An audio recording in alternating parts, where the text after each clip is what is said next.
Yeah, I'll tell you the first thing. It's not that you react. We all react. The question is, how long are you going to react? That's the question. So we found out that when people react emotionally with anger, with antagonism, there's an arousal that takes place because you're turning on the sympathetic nervous system, and the sympathetic nervous system is a primitive system saying, Alex, whatever that is a threat to you. And if there's a threat, a good way to deal with a threat is to get aggressive. That's primitive. It's animal. It's very animal. Some people will say, oh my God, there's my ex, and instead of getting angry, they run. They flee. They're in fear. They're like, the fear is, I'm better just getting away. So the fear causes them to run. When people feel fear, when they feel anger, when they feel pain, those are the primary stimulators that switch on that sympathetic nervous system. And they used to say that it's automatic. Like, it's automatic. It happens automatically. That's part of the autonomic nervous system, and you really don't have any control of it. Turns out that's absolutely not the truth. So first thing is learning how to shorten your response to the emotional reaction. So if you have an event that happens to your life, in your life, and I say, Alex, why are you so mad today? And you say, oh, it's because of this situation and this person and this happened this way. And I would say, oh my gosh, do you mean that person or that circumstance is controlling the way you feel and the way you think? Now, anything that's controlling the way we feel and the way we think makes us victims, whatever that is. Now, that's okay, but if you keep that emotional reaction going on for hours or days, and I say to you, Alex, it's 5 days, what's up? And you say to me, I'm upset from something that happened to me 5 days ago, I'd say you have a mood. You're in a mood. Now, some people keep that same emotional reaction going on for weeks or months. And then I would say, well, Alex has a angry temperament. It becomes a temperament. If we keep it going for, now this is true, people keep this going for years on end. If it goes on for years, now it's a personality trait. So here's the weird part about it. You ask that person who's been angry for years why they're angry, and they'll recall an event from 10 years ago, or a series of events from 10 years ago. Yeah, and the childhood.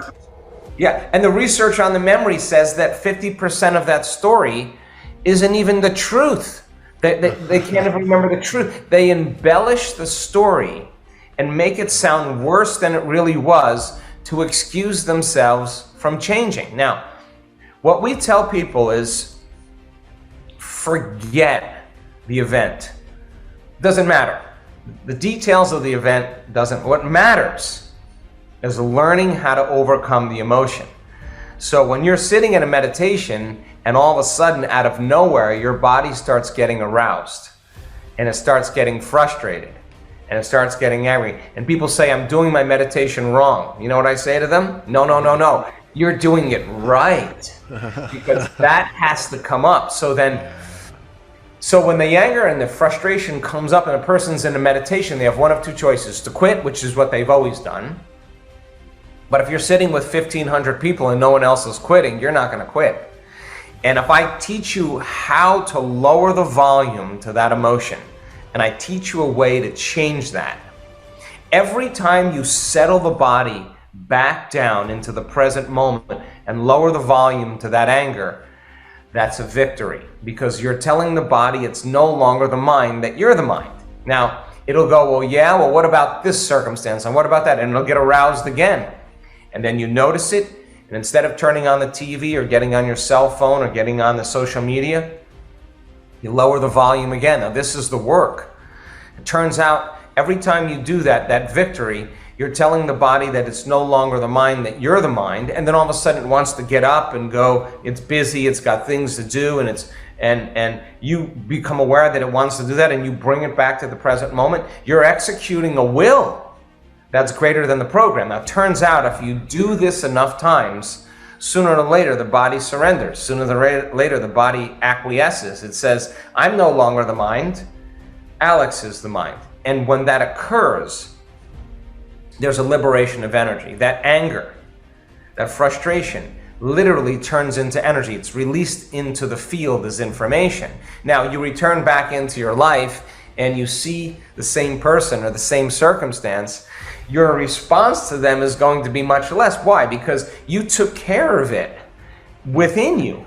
You're not trying to fix it out there, it's just that your response is different. So now, if you're no longer responding to the environment and your response to the environment isn't weakening the organism, because stress depletes energy, then you're less susceptible to the environment. And we found out that when people do this, their immune system gets so robust that you can take viruses like SARS-CoV-2 virus and subject that virus to the plasma of advanced meditators, and there's a resistance to the virus. The virus doesn't enter the cell. Why? Because there's energy to be able to combat it. So it's because the person is not reacting. So then shortening your response to that condition is a victory, and it takes practice. And so then how many times do we have to forget and go unconscious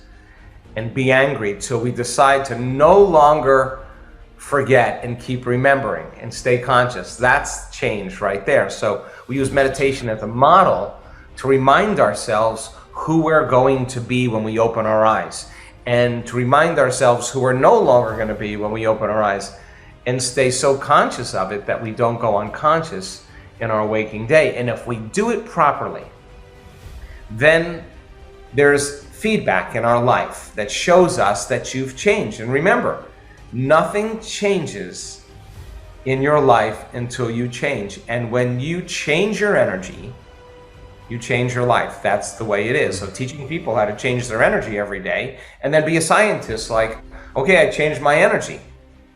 Now, I'm not talking about parking spaces appearing. I'm talking about, here comes the dream, here comes the job opportunity, here comes the mystical experience, here comes the healing, here comes the change. Nobody is so special to be excluded from this process. I've seen all skin colors, all races, all cultures, all ages. We have elders in our work that their brains on the brain scan are outstanding. We have kids that are 8, 9 years old that know how to move energy into their brain.